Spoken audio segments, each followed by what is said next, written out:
Hello, everybody. Welcome to today's GoToWebinar 102 Organizer Training. My name's Nikki. I'll be your presenter today. Today, we're going to be covering some of the more advanced features as well as tips for enhancing your GoToWebinar experience. In today's training, you do have two options for joining the audio, computer audio or phone call. To switch between the two, simply click on the circle next to your preferred audio choice. If joining via computer audio, it is recommended that you do wear a headset for best quality. And if you're joined on the phone, just be sure to enter in your unique PIN number. We are using another product to GoToWebinar called GoTo Training to conduct today's session, simply because it's best suited for a large online training group such as this one. So the GoTo Training control panel, it is going to minimize by default to the smaller tab here on the left side, which we call the Grab tab. At any point, you can click this orange arrow icon to expand or minimize your panel throughout the session. If you just want to keep the control panel expanded the entire session, like the screenshot here, you can right-click this orange arrow icon and uncheck the auto hide option. Notice we've made some helpful materials accessible to you right in your control panel. We're going to refer to some of these materials throughout today's session, and the same materials, they will be sent to each of you in the follow-up email you'll receive after the training. You do have the ability to submit questions using the chat option in your panel. At this point, I do want to let you know I'm not working alone. I do have my co-organizer, Ryan, joining us. Ryan's going to be answering all the questions that you send over via the chat box. Feel free to send your question over in real time. Just be sure to include organizers only so we can both see those questions come through. Let's test out that chat box. We like to learn where our audience is from. So find the chat box and type in your location. And then we're just going to pop our cameras on here for a quick moment. Want to let you know that we are both live in this training. I'm in Santa Barbara, California, and Ryan is just down the way in Moore Park area. Looks like we've got people joining from Dallas, Texas, Newark, New Jersey. We've got DC, Los Angeles, California, Fort Lauderdale, Florida. Hello from Sao Paulo. We've also got Surrey, Canada, New York, New York. Awesome. So keep those coming. We're going to pop our cameras off and continue on.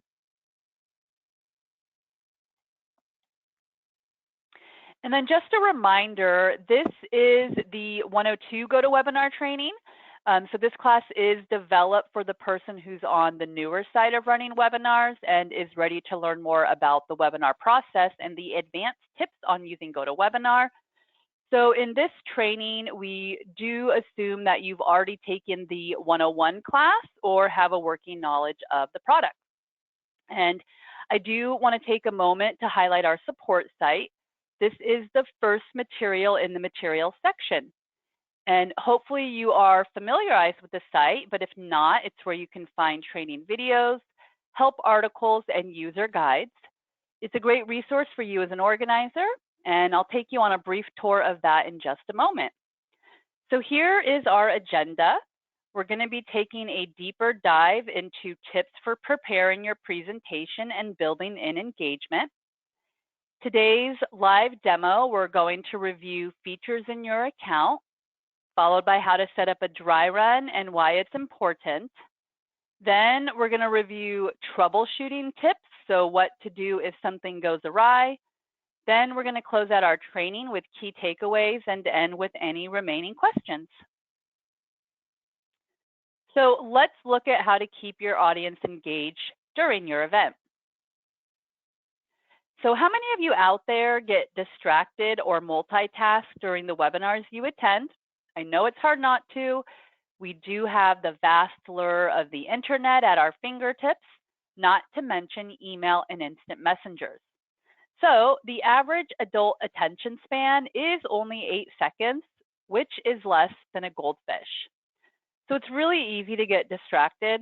Just consider some of these best practices to keep your audience engaged. Use your webcam. It's going to help your audience remember that you're presenting live, and hopefully they'll feel more connected to you. If you have access to a dual monitor setup, this can also be extremely helpful as a presenter. With 2 screens, you can keep your notes and engagement prompts on one screen and presentation content on your primary. And I'll show you an example of this setup in today's training. And you might want to include a housekeeping slide at the beginning of the webinar to show attendees how they can participate and set some expectations. Very similar to the housekeeping that we just went through. And then some attendees in your audience, they may be visual learners. Others perhaps are more auditory. Cater to these preferences with clear presentation examples and focused speaking points. Anecdotal stories can be great, but you do want to make sure they are relevant and they don't take you too far off track. Keep the text simple. Try not to read directly off your slides.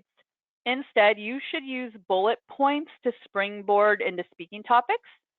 Try to keep a conversational tone, and you definitely want to smile because that will come across. An important component to building a successful webinar, it's building in ways to keep your attendees engaged.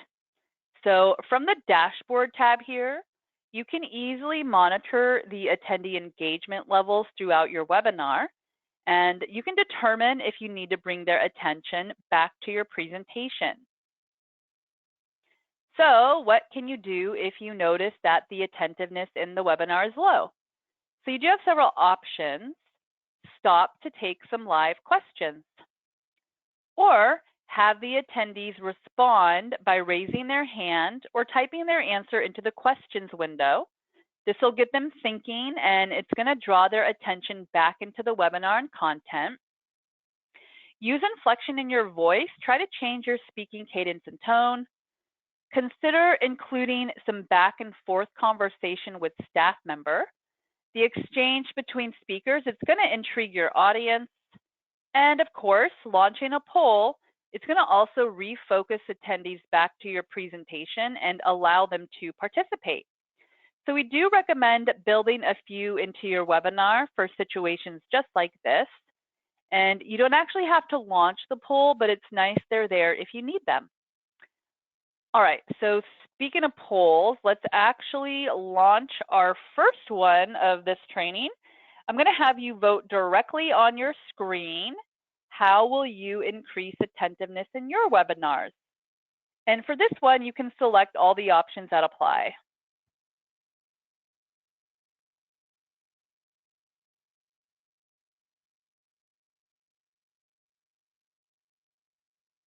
All right, I'm going to keep it open about 10 more seconds. Go ahead and select an option on your screen. All right, great. So let's go ahead and close it out. Looks like 83% of the audience voted, and these are the results. So 40% tie with all 4 of those, and then it looks like the 60% was the winner with pausing to answer a few questions.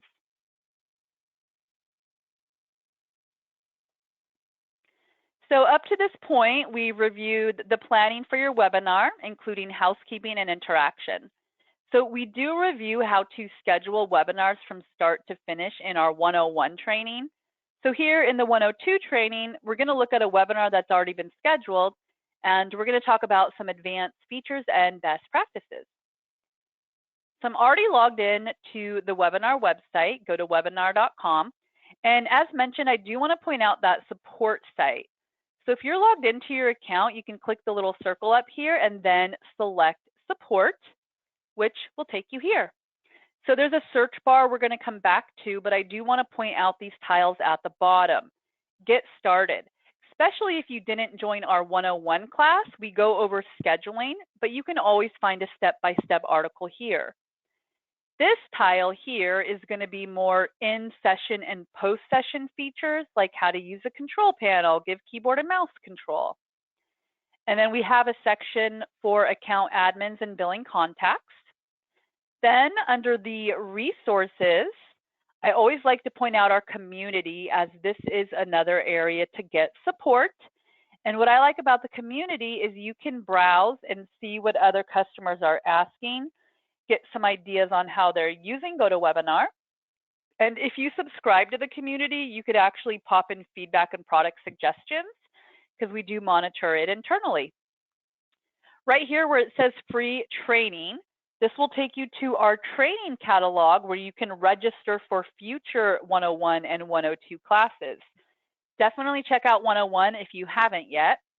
And then right here, event services. So for a fee, you could actually pay a webinar specialist to help you plan and sit on your live webinar. Real quick, the search bar, it's going to type a word, and then notice it does bring up related articles. You can select the article, it gives you all the info. However, if you do want to speak to a live person, just go to the bottom, and then right here where it says call support, you can click that, and we'll give you your phone numbers for 24/7 support. All right, so now we are back in the webinar website.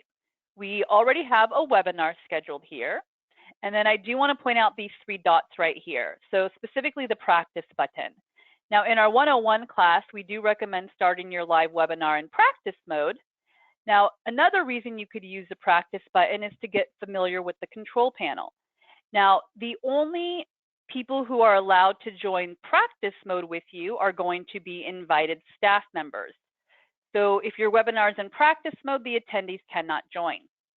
So in addition to a quick practice, we actually recommend you have a more formal dry run. Now, the quickest way to schedule your dry run is from the same button. If I copy this webinar, it's going to carry over everything about that webinar over to a new event. So our live event is December 1st, and we want to have our dry run a few days before. So I'm going to copy the webinar, and then notice it does bring everything over, but then I can change things like the title. So I'm going to put dry run in the title so we know the difference between the two. And then the live event, I believe it was on December 1st. So we're going to have our dry run a couple days before on the 29th. And then remember, when you copy a webinar and you hit the schedule button, it's going to ask if you want to invite the original staff members. Now, since we are going to have a dry run, we do want them to join as well. So I'll keep them selected. I'll then hit save, and Carl and Alexa will then get their invites for the dry run as well. And if I click back on the home page, notice we have our, right here, our dry run. And then if I hit see more, we have our live event on December 1st. So the benefit of having a dry run is then you can get the full experience. You could have a friend or a colleague join as an attendee. That way they can ask questions, raise their hand, so you can get the attendee flow as well. Because remember, when you start your webinar in practice mode, the attendees cannot join. And then you are going to want to invite your attendees. They do have to register. Now, by clicking the share button here, you do have a couple of options. Now, really, you just need to make sure any attendees get this registration link to register. You could copy and paste this, pop it into a calendar invite, plug it into an email. Now, notice up here, if you're trying to reach a larger audience, you can actually push the attendee registration to social media. So we're curious, let us know in the chat, how are you planning to invite your attendees? So just find the chat box again. This time, let us know, how are you going to invite your attendees to your webinars? So I'm going to actually, while we're getting those responses, let's actually click into our scheduled dry run here. And I do want to point out a more advanced feature. So if I scroll down to the bottom here, under Engage Your Attendees, Videos. So if you have the Pro or Plus plan, you can share up to 20 videos in your live webinar. Now, you're going to want to upload the videos here in advance. It's going to have to be a YouTube or an MP4. Anything you upload here, once you start your webinar, you'll be able to play that video while you're in session. And I'll show you how to launch the video when we go back to the PowerPoint, but just know that you're going to want to upload any videos here before you start the live event. All right, and then we're just going to scroll up to the settings area here, specifically recording, because recording is very important. So I do like to point out, auto record is on by default, indicated by this green thing here.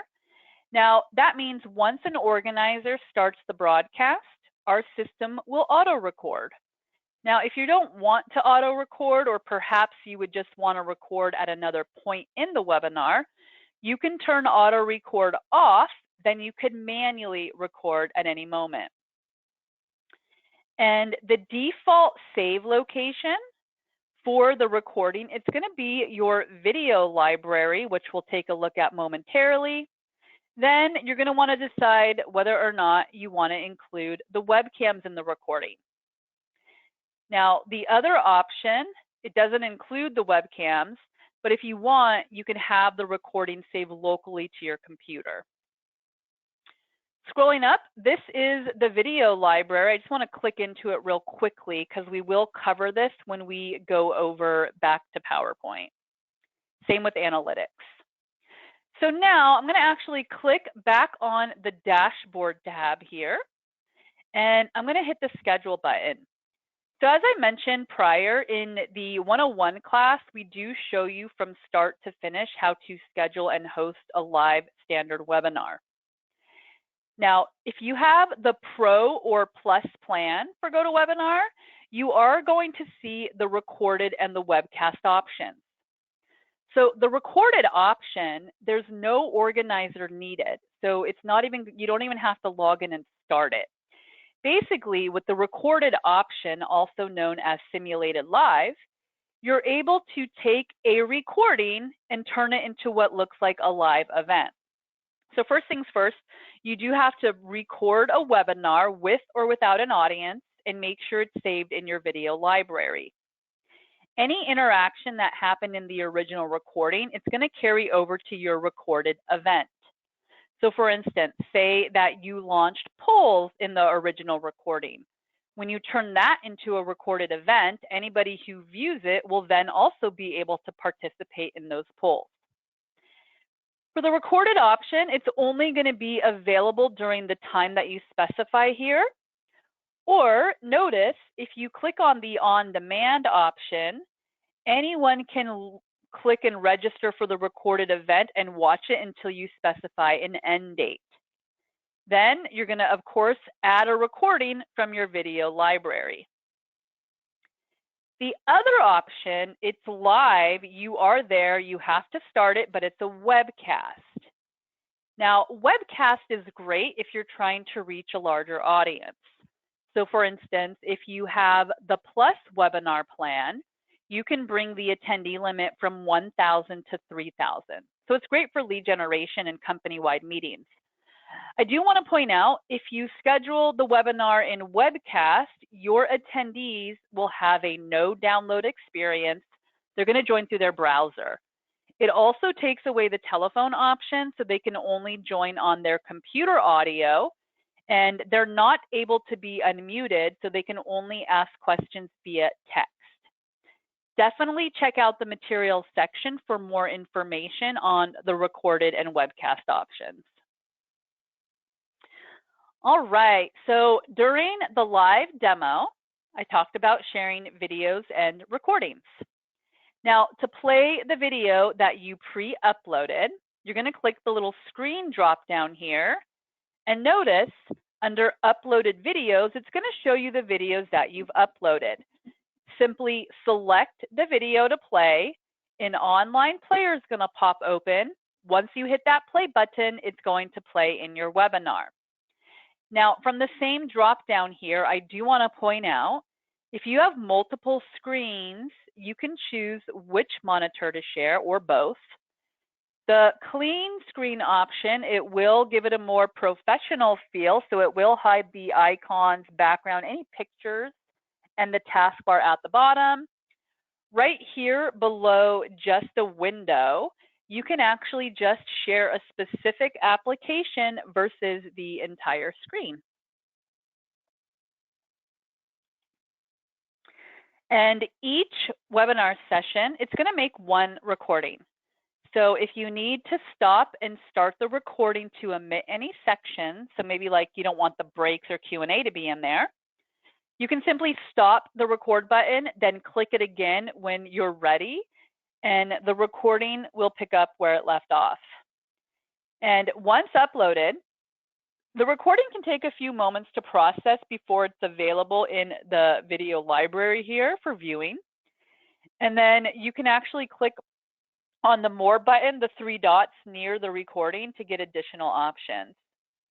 So notice you can still download and save a hard copy of the recording. You also have the ability to edit your recording. From the video editor, you can watch through your recording, then you can clip out parts of the recording that you would like erased from the published version. So this could be helpful if the audio was started too early, or maybe there were some awkward pauses or sounds during the presentation. You could just trim those out. And then just make sure you save your edits. The final version can take a few moments to render, and then it will become available in the video library for sharing. And then from the transcripts tab here, you can automatically transcribe your webinar event recordings and uploaded videos. And then same thing, you just want to make sure you save any edits before you publish it to your channel. Once you've edited the recording, or perhaps you like it the way it is, notice from the copy share link here, you can manually share the recording, or you could add it to your public-facing video channel if you're looking to get more visibility. So the channel page, this will provide your audience with a quick and simple way to browse and consume your best content. So you can post all your recordings to your channel page, and you could easily share them with anybody. As a first step, we do encourage everyone to click on Learn More to review the manual on using your channel page. We've also provided a link to this in today's materials. So the channel, it's highly customizable, and new features are still being released, so we do encourage you to refer to the link at the top of the page for more details. And when you're ready to get started, you can quickly set up the landing page to showcase your best content, customize it to reflect your brand, and then you can organize the content the way that you would like. So this is what it looks like when it's branded or built out. And right here, you can share the channel by selecting the share button in the middle of the screen. Your unique URL will appear, and you're going to be able to copy and paste the link wherever you would like. And you can also push the recordings directly to social media feeds by clicking the corresponding brand icons to open up a new pre-populated post. So keep in mind, the benefit of this page is that it's search engine optimized, making the content you publish here available for public viewing. So all channels, they are public by default, and the channel recordings, they will be searchable on our GoToStage platform as a means of furthering your reach. So if you'd like, you can select the visibility icon to adjust who has access to your videos. And you can even opt out of GoToStage if you only want to share your recordings with a limited group of people. So the private setting here, this will allow only those viewers with a direct link to the channel or video to access your content. So what is GoToStage? GoToStage, it's a public-facing video platform for business content. and an opportunity to reach the 60 million professionals who join GoToWebinar events each year. It might just become your new favorite way to generate awareness and leads.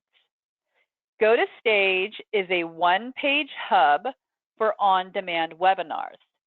So it's going to actually gather organizers' content from their channel page, and it's going to make them more discoverable by viewers. So with GoToStage, you can generate more views and leads by increasing video visibility, analyzing audience reports, building relationships, brand awareness. You can share via social accounts and more. So any viewers are going to be prompted to register before they can access your videos. So that's going to allow you to collect viewer information via your account's recording report. All right, so now let's talk about analytics. So this little bar graph here on the left, the analytics page, this is going to allow you to pull data on your previous webinars. You can actually see a snapshot view of your webinar numbers by hovering over the attendance chart. And then right here where it says build report, right here, build report, that will take you to all the different types of reports that you can run. And there is a description next to each report type, so you'll know exactly what you're gathering. So now we're going to move on to another important webinar prep item, managing and planning with your staff. First, let's revisit the roles and feature permissions of each staff designation. Primary organizer. So they are the account holder, so most likely you, and you're going to be in charge of managing the production of the webinar, including scheduling a dry run. You're going to start the webinar. You do have recording capabilities, Q&A visibility, and access to all the in-session controls and feature.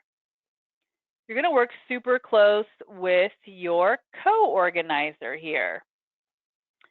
So the co-organizer, they're going to help you manage the event. You're going to work really close with them. Think of them as your wing person.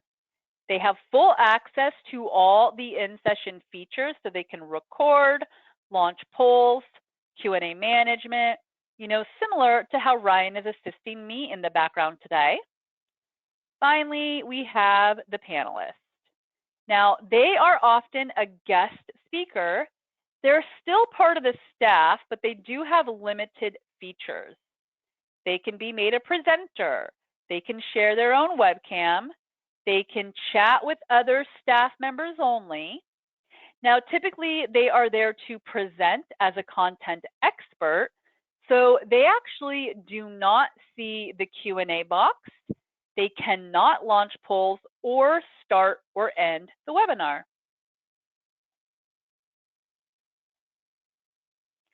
All right, now, before we move on to the topic of teamwork, we're going to take another quick poll. Based on what we just reviewed, what in-session features does your panelist have?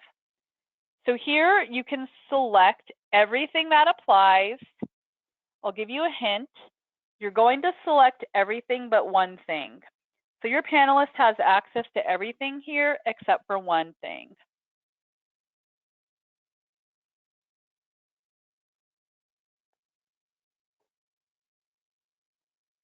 All right, I'll leave it open for about 10 more seconds.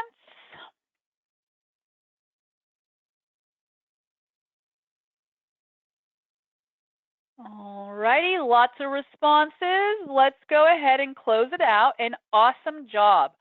So yeah, the panelists, they don't have access to the attendee Q&A feature. There is a caveat. The panelists will only see a question if the organizer manually assigns it to them, but they cannot see it up front. And because the organizer has a lot of responsibilities, it's important that you work with the co-organizer to divide them up. Discuss your partnership. What are your goals? Helpful suggestion is to write down all the key actions or responsibilities during the webinar, then discuss who will manage each. Typically, the primary organizer is the moderator, while the co-organizer has backup responsibilities.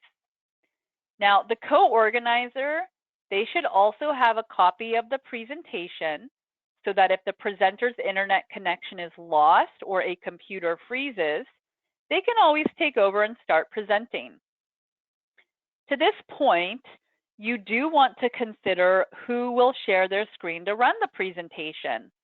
This could be you, the co-organizer, or the panelist. Questions can be managed by the other organizer who is not presenting. Finally, it's usually the organizer who does the introduction and ends with the closing remarks.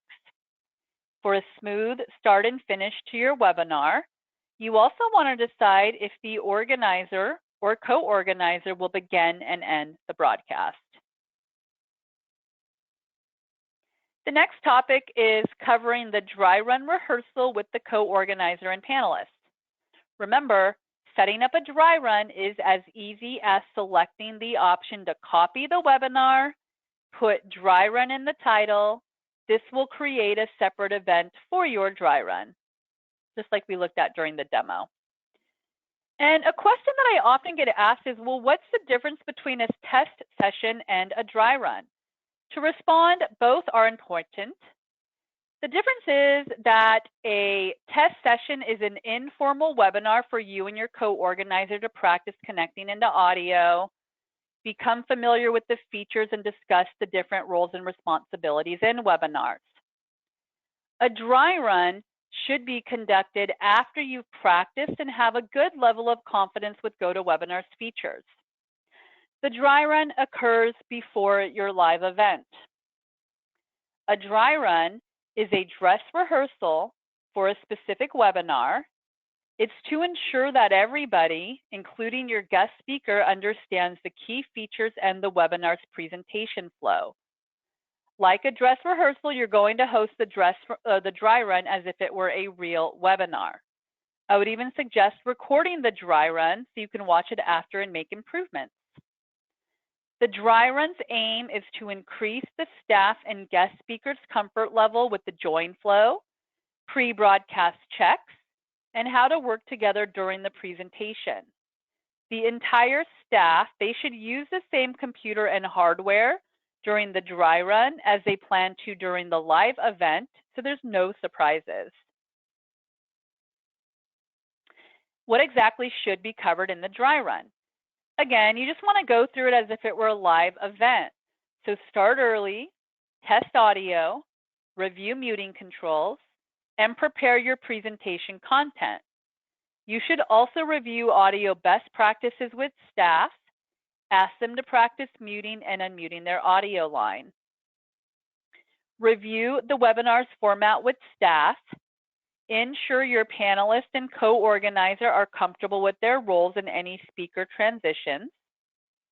Once you start the broadcast and screen sharing, don't forget to start recording, then go through the presentation as if it were live. You might even consider having a friend or a colleague join as an attendee to simulate an audience and submit questions. End with your closing statements and close the webinar. So this is a lot to remember. So we've actually included a dry run guide in today's materials for you to use when planning your events. When it comes time to presenting, we're often asked, how do you set your screens up for webinars? Or perhaps you're just curious how I easily switch from my presentation to the live website demo and then back again.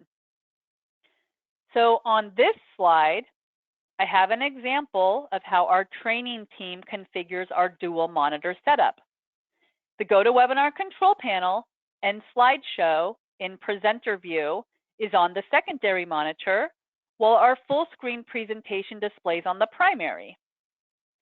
To do this, first you decide your slideshow's preferred layout using display settings.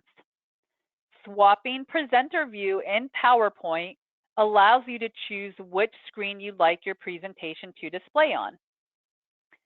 Then you're going to slide the GoToWebinar control panel onto the non-presentation screen. And resize presenter view, the window here, so it's going to display alongside the GoToWebinar control panel, not overlapping the notes. After managing the presentation's layout, you can use your screen sharing controls in GoToWebinar to choose which screen you'd like to display to your audience, either your primary or secondary, depending on your layout preferences. This setup allows me to keep my notes and the webinar control panel separate from the full screen slideshow that you're seeing. Definitely try it out when you prep for your next dry run. For those of you who did not attend the 101 class, let's quickly review managing your staff as they arrive to your dry run. As the webinar's organizer, the rest of your team and the attendees will look to you as the expert. For this reason, it's good to be prepared to manage your pre-broadcast audio. To recap, as staff arrive, actively review their audio settings. This is the perfect time to review audio best practices, including entering the audio pin if they've dialed in by phone. Staff practice how to mute and unmute their own line. Have them test audio quality by saying a few words. Make sure they're comfortable with chat, turn down cell phones, etc. After starting the broadcast in the dry run, you're going to want to practice sharing your screen and possibly changing presenters with staff. Here are a few presentation options to consider. Here we have the organizer, staff members, of course the attendees. By default, the organizer is the presenter, and when they start screen sharing, everyone will see their desktop. If it's agreed, the organizer will give keyboard and mouse control to the panelist. That panelist can advance slides on the organizer's desktop. If it's decided, the organizer will just transfer presenter rights to the panelist. That panelist can then share content from their screen. Now, an alternate option, merge all the presentations into one, and your co-organizer presents from their computer. The co-organizer can advance slides for all the speakers. Or you could give the speakers keyboard and mouse control to advance the slides that are being hosted on the co-organizer's computer. As you can see, there's lots of different ways to present the material. A dry run is going to really help you decide what's best for your event. All right, last poll of the training. This time, let us know, how are you going to manage the presentation in your webinars?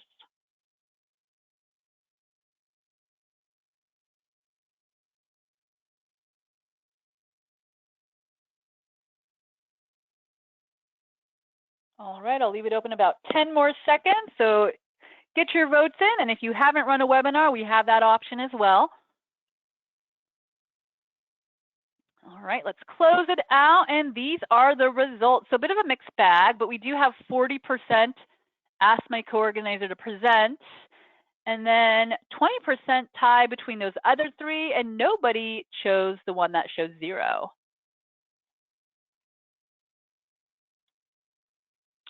Take the dry run as an opportunity to practice the Q&A format, especially for the benefit of staff or guest speakers who are new to GoToWebinar.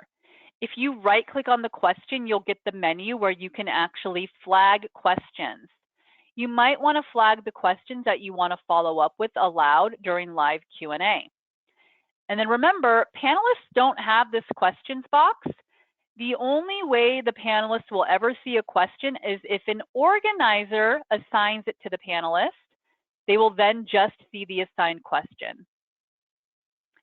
After your dry run, it's time to move on to a different area of webinar production, audio best practices. Because audio is so critical to the success of your webinar, you definitely want to have a backup plan.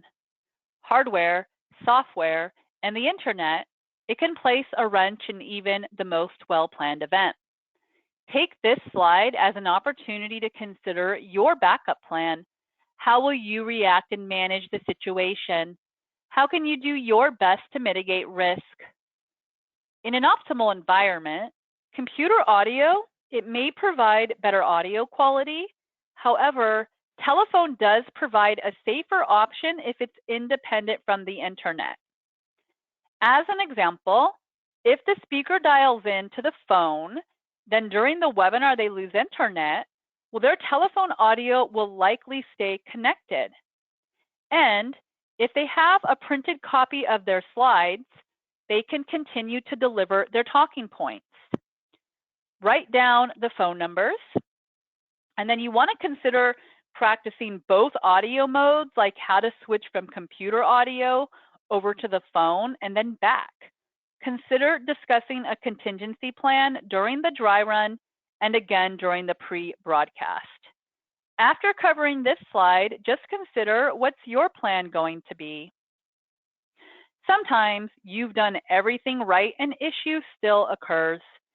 Super helpful tip, audio issues, they're often caught during the dry run and the pre-broadcast.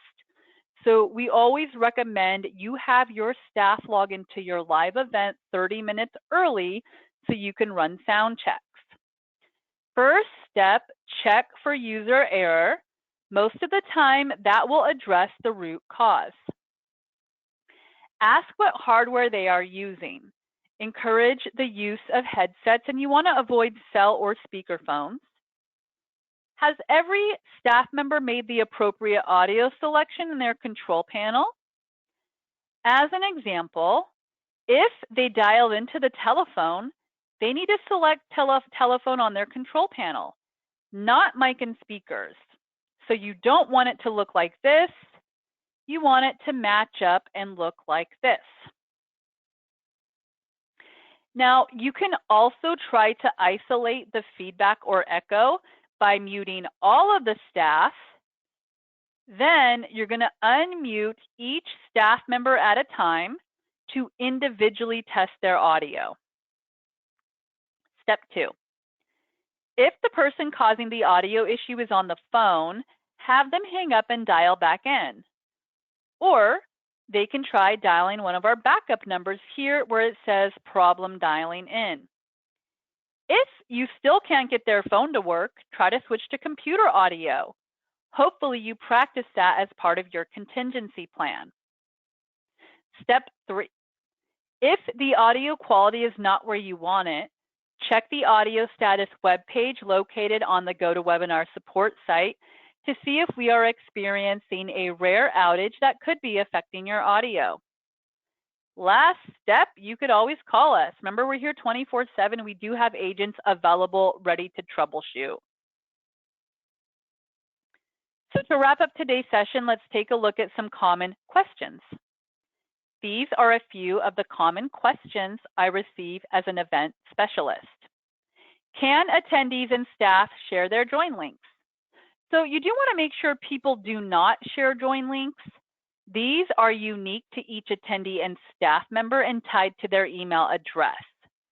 If join links are shared, the original registrant's name is going to show up twice. You're not going to be able to collect accurate registration information, or worse off, people can join with the wrong permissions. So for example, say that an attendee got a hold of a co-organizer join link. Really, the only link that you should be sharing is that registration link. Why are the slides not advancing? Has it froze? Well, this can actually happen when you click away from the PowerPoint over to a different application. So maybe you clicked onto your control panel looking at the QA or the attendee list. Now, because you clicked away from the PowerPoint onto another application, your computer is not treating the presentation as primary. So to advance again, you just have to click back onto the PowerPoint. Then from there, you'll be able to use your keyboard or click to advance slides. The key thing to remember here, make sure the presentation is selected and it's primary when you're attempting to advance. Can attendees be promoted to presenter? Yes, you could either right-click their name and choose Make Presenter, or click the big button that says Change Presenter and select their name. Once they've been promoted, they'll be in the panelist state and they can't return to the attendee role. Is it better to make everybody on staff a co-organizer? Not exactly. The only people who should be co-organizers are those who are going to actually help manage the webinar's functionality. So that's things like Access Q&A tool, attendee and staff management, launching polls. Every person who's an organizer, they can potentially close your webinar or start the broadcast early. So you do want to be careful who you provide the organizer rights to. If the broadcast is started early, what can I do? If it's close to the start time of the event, simply go ahead and mute your own line along with your staff members' lines. You can use the chat to communicate with staff only. If it's still pretty early and no attendees have joined, you can simply close the webinar, restart it, and then just have your staff join back in again with the join links. Let's do a quick review of key takeaways. Planning for your webinar is essential. You're the expert. You need to set the tone and prep your staff properly. Working with the co-organizer can be especially helpful because you can split up the webinar responsibilities.